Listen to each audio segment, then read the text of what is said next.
This is another edition of Now We Rise, Quest of Self-Determination.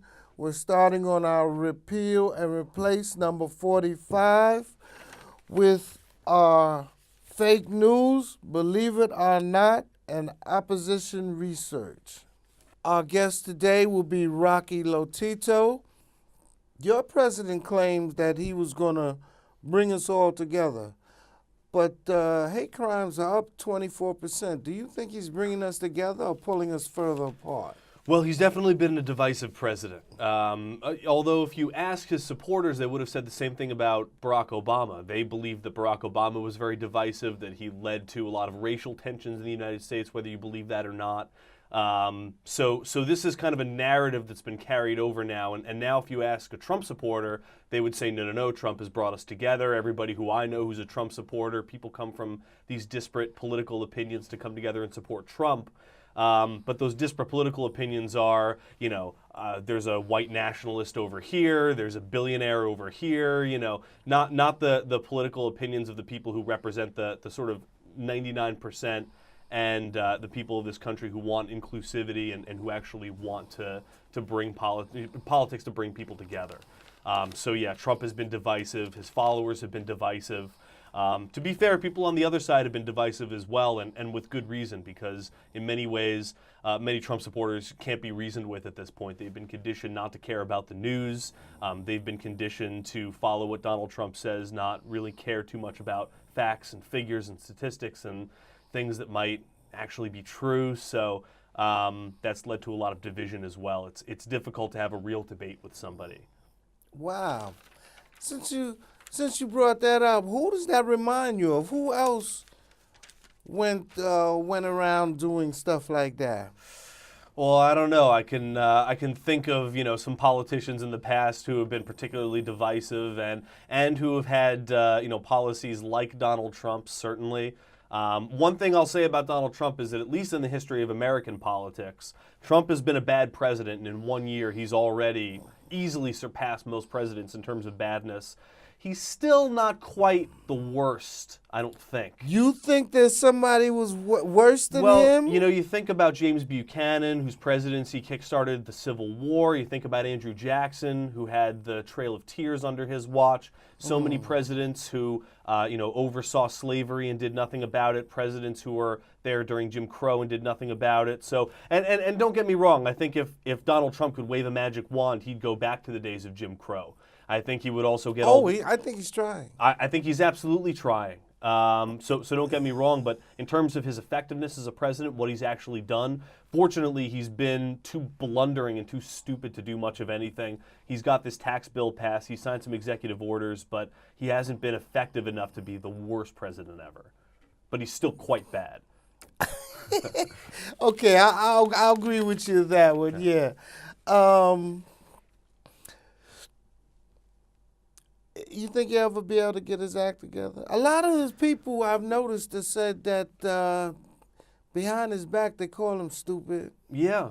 The people who are supposed to be his trusted advisors, who are supposed to respect him and command sort of mutual respect, he badmouths these people badmouth him behind his back. So it's a very toxic environment inside the White House.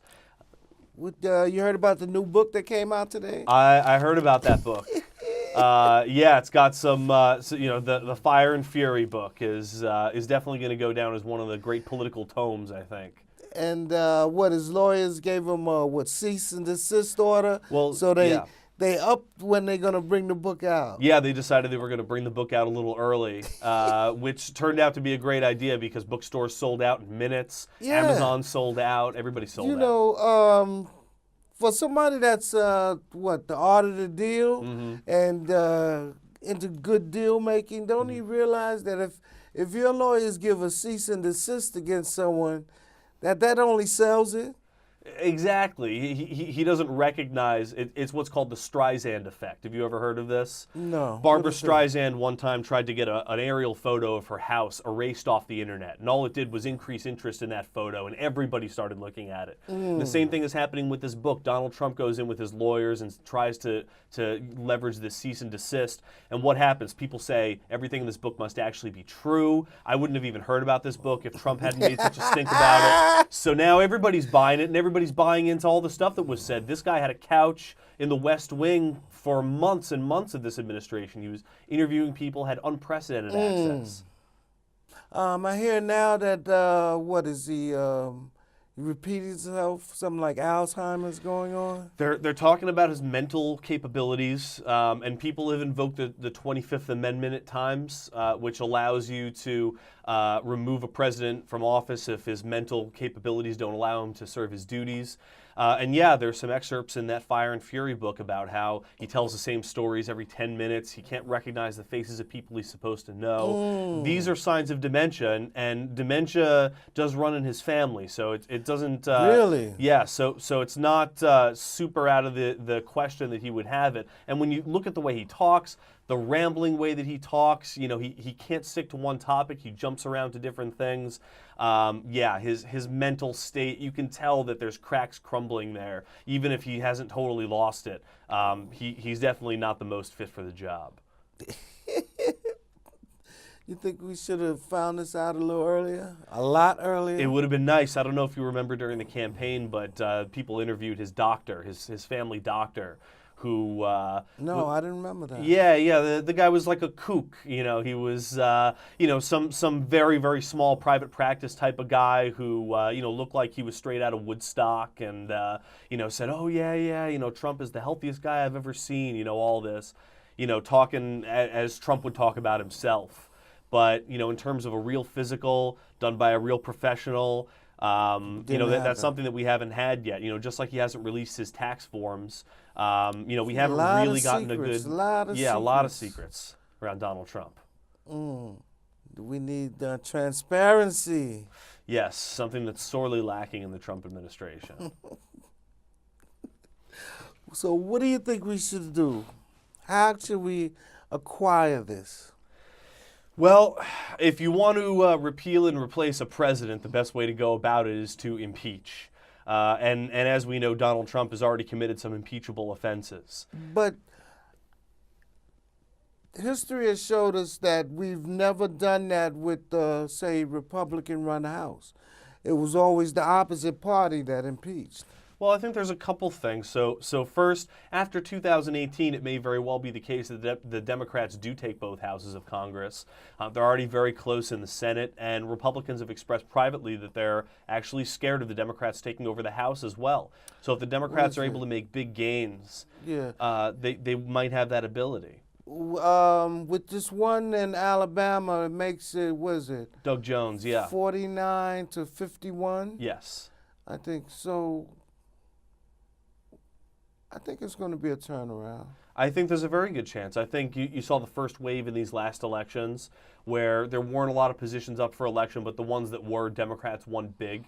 I think you see people coming out of the woodwork with the Doug Jones election. You saw black voters in Alabama come out in unprecedented numbers. Yes. They said women, black voters helped out. Yeah, they did the job. I have anything to do with it, I'm going to change the minds of people up north here. Nice. That's what we need. We need every mind change that we can get. We need every vote that we can get. That's one of my purposes. That's one of my reasons for having this show, to be able to organize, educate, motivate, and liberate the people. Because we can't have this anymore. Yeah, we need some education, especially now. And you've seen a lot of politicians, particularly Republicans, gut education over the past decades, and then you wonder why people are so susceptible to Fox News and some of the actual fake news that's put out by Donald Trump. And it's because they don't know how to distinguish. They don't have a BS detector, and they don't know how to tell the bad news from the good news. Yes. So we must let them know that all the news is bad except mine. Exactly. We need to follow James's voice here. Yes. All the other news is not worth printing, listening to, or hearing. That would be great. You know what I saw last night? I know this is off topic, but I just want to bring it up because it reminds me something about number 45's core base. Mm-hmm. I saw the Truth and Lies, the Koresh story. David Koresh? Yeah, David Koresh. Okay, I haven't seen it. That was on last night. Oh man, it was so good. Those people they were willing to die with him. Yeah, it's that cult mentality, and not for nothing, but people who support Trump overwhelmingly are acting as if the era of Trump is never going to end. As if they've won and there's some finality to it. And what you have to realize is that when people get out of cults, there's a sort of PTSD that takes hold.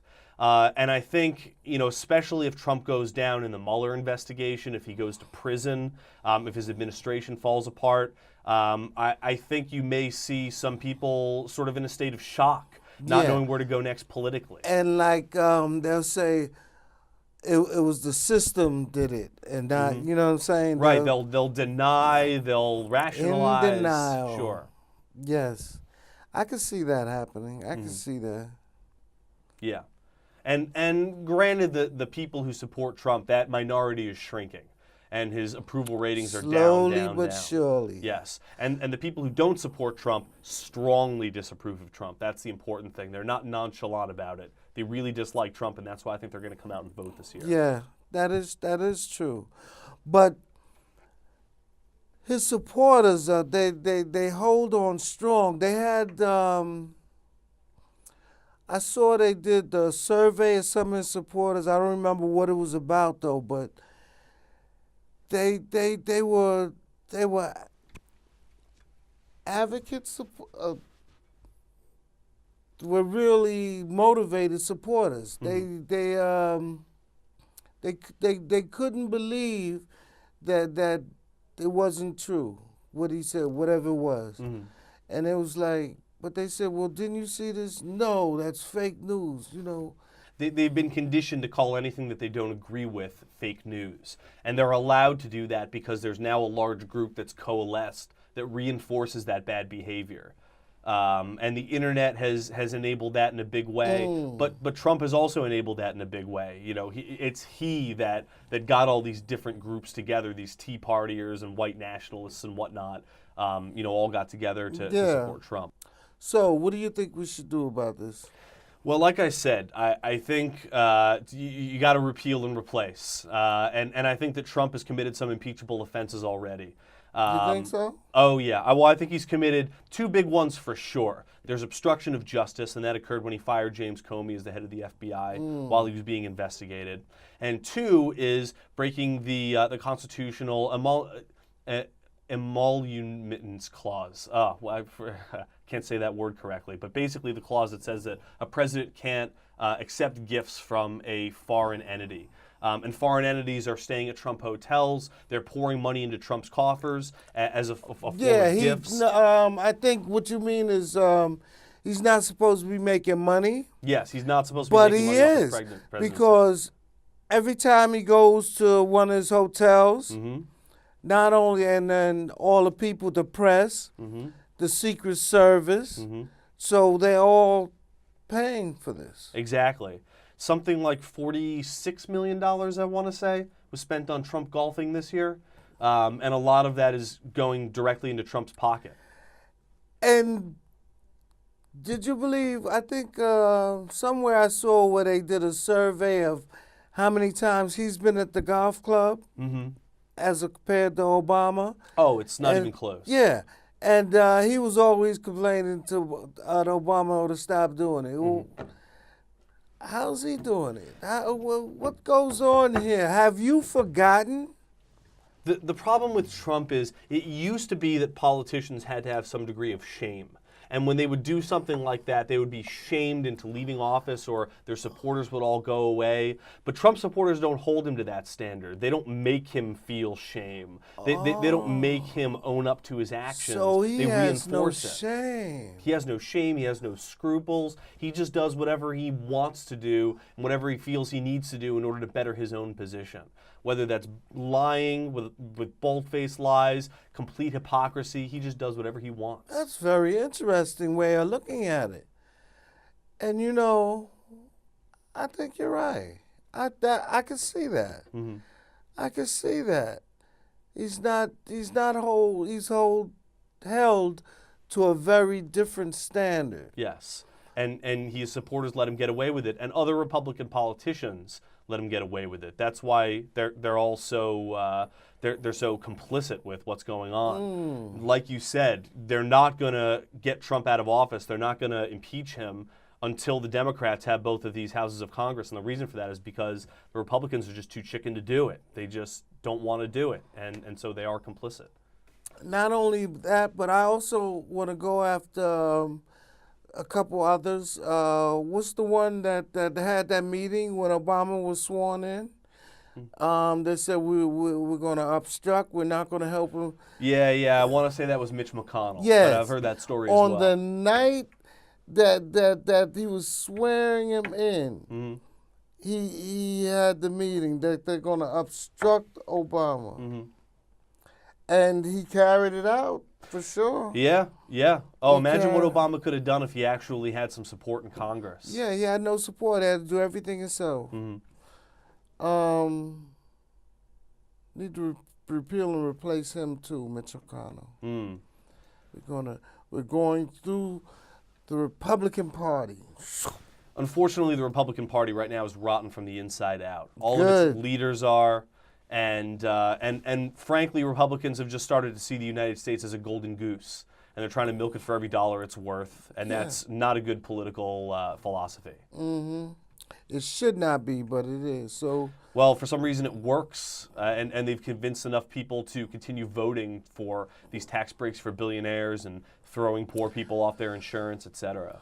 But let me ask you something, because this is I'm just beginning to get into this a lot. If the House and the Senate changes over, become mostly Democrat, can't we change the tax codes and everything? Well, the problem is, first of all, a lot of it was tied to the taxes for this year, the budget for this year. So, this is still going to have a short-term effect. But then also, you have to remember that even if the Democrats win in 2018, Trump is still the president. They would have to have a veto-proof majority in order to push through repeals of those tax cuts. So they're going to have to work with the Republicans, and they're going to have to work with the president to come up with a budget that's going to make everybody happy. Whether they're going to be able to do that remains to be seen. But in terms of just rolling back all these tax cuts, it's not quite that easy. You would need a large quantity of Democrats in both houses and or a Democratic president to make that happen. It is so complicated. That's why. See, that's why I always say you gotta stay up on these things, because then after you let it happen and then to try and change it, it's always the hard way. Oh, yeah. So, Prevention, an ounce of prevention is worth a pound of cure. Yeah. So now we're fighting an uphill battle, but that's all right. We're going to take the hill. Exactly. Yeah. Oh, it's so complicated. You know a lot about this, the election stuff. Yeah, I try and follow it. I think it's important. I think it affects a lot of people.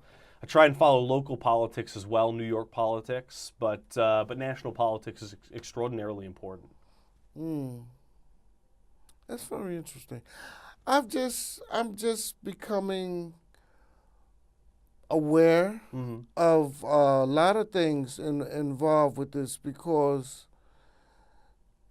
I'm just beginning to care. I think that we just took a break when Obama was president. We just relaxed, and Oh, we got a black president. Nothing to worry about. It's true. We rested on our laurels. Republicans over those 8 years took Yeah, lots they've of been seats working. from the bottom up. I mean, we're talking about, everything from congressional seats to, school boards, mayorships, things like that. Yeah, they were working. Mm-hmm. They were working towards what they have now. Yes, exactly. This is the culmination of their work really since Reagan, or at the very least since Newt Gingrich. And there's something else I must say about this tax thing. Wasn't this the same one that Reagan started with the trickle-down effect? Yeah, so trickle-down economics was sort of a pejorative term that was started for supply-side economics, and Republicans took that term over and ran with it. But it's the idea that if you give tax breaks to the wealthy, they're going to create jobs, and that wealth is going to trickle down to the middle and lower class. What we've seen empirically is that doesn't happen. That having an economic system where consumers have more buying power, more of an ability to actually buy goods, bolsters companies, creates demand, and it's increasing demand, not increasing the dollars in companies' pockets that creates those jobs. Yeah, because and then how does that the trickle down effect? How does that apply if, say, the company goes to a smaller country for cheaper wages and stuff? Well, exactly, that's true. And actually, one thing that a lot of economists, even liberal economists, would largely say is that even though we should be raising or at least maintaining taxes on the wealthy, that corporate taxes are something that we should take a look at because corporations are the job creators. So there are a lot of people on the left who think that we should be raising corporate taxes because corporations make a lot of money. But if we can allow corporations to have lower taxes, which coaxes them to stay in the United States in the first place, and we're able to give consumers more buying power so they create more demand, those companies are going to take that money, they're going to spend less of it on bonuses for their executives and more of it on hiring more people, creating more jobs in order to meet the supply to fill that demand. But aren't they because they're paying the executives more. They're paying their executive exorbitant wages. Exorbitant amounts of money, and then they're taking it from the bottom. Yeah, well, because if I'm ExxonMobil and I have X number of employees, and after I'm done paying all those employees, I've got $100 million left over. I can either use that $100 million to hire more people, I can invest it back into my business, or I can use it to pay the people that I already have. And typically what happens is a little bit from column B and a little bit from column C and not much from column A. So when we reinvest that money into the people that they already have, it's mostly going to those top executives in the form of bonuses. When they reinvest in the company, it's not in order to meet supply, it's in terms of upgrades and things like that. But what they're not doing is creating new jobs with that money. So we need to incentivize them to create jobs with that money. I saw a movie where it showed how the trickle down thing works, and when the people at the bottom, when they finally got what trickled down, the inflation wiped it out because it cost more for them to get whatever they wanted, so they didn't even really see it. Yeah, that's another issue. And I will say the macroeconomy on the whole, in terms of our GDP and the stock market, et cetera, is doing well. And that's what Trump touts. If you follow him on Twitter, follow him on Facebook, as I do, unwittingly, but I do. That's what he touts, the Dow Jones and what's going on the macro level. But what you have to understand is that an economy is more than the sum of its parts. It's also taking a look at the lowest in our society and how they live. But also with that, the macro, what you're talking about, isn't a lot of that has to do with things that Obama have put in place? Well, because I hear only now what's going on has any effect because of Trump.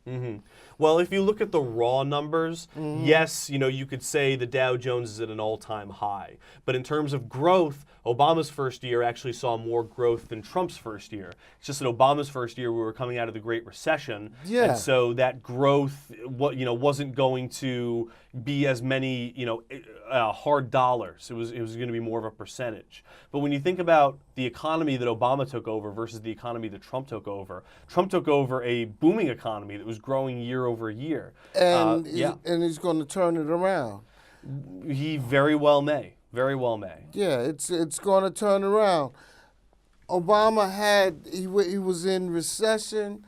He turned all of that around, and he got the country working again. Yeah, and he made some mistakes along the way. He may have, but he took us out of that recession. Yeah, exactly. And, can't blame him for that. The way he did it was also a trickle-down thing, because he had to give the money to the big corporations and stuff like that. But it worked. Yeah, the problem is, when you've got banks that are quote-unquote too big to fail, and you allow all of them to fail, it destroys the economy because that's where all the money lives. And the problem is, it used to be the case that these banks were separate. So, you had Bank of America wasn't tied to Merrill Lynch. They were separate entities, and so you couldn't invest in the same banks that people were, starting their savings accounts in. But now you can. That's what makes these banks too big to fail. They're little microeconomies unto themselves, and they're worth combined trillions of dollars and so much money.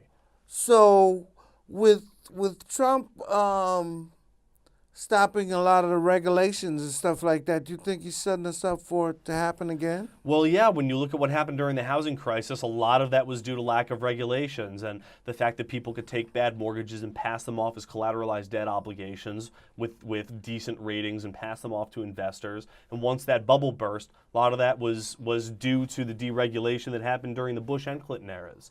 And so I think Trump, is going to do the exact same thing if he's allowed to deregulate. Obama wasn't allowed to put on as many regulations as most people would have liked to have seen him put on in the first place because of the obstructionist Republicans. So the table is still set for banks to take on even more and more power, which the average American should not want. I will say that I think a lot of the damage that Trump is doing is the haphazardness with which he's doing his job. The damage he's doing abroad is incalculable, and you hear other world leaders talking about the United States. They can't trust us anymore. We're going back on treaties that we had already signed. That's damage. Our position in the world is ravaged. Yeah, it's absolutely. ravaged. Whoever the next president is, he or she is going to inherit a very tough They have time so mending those much fences. work. Mm-hmm. Rocky, you're very informative. That's why my audience likes you so much. Well, and I love coming on this show, James. Always great to be here.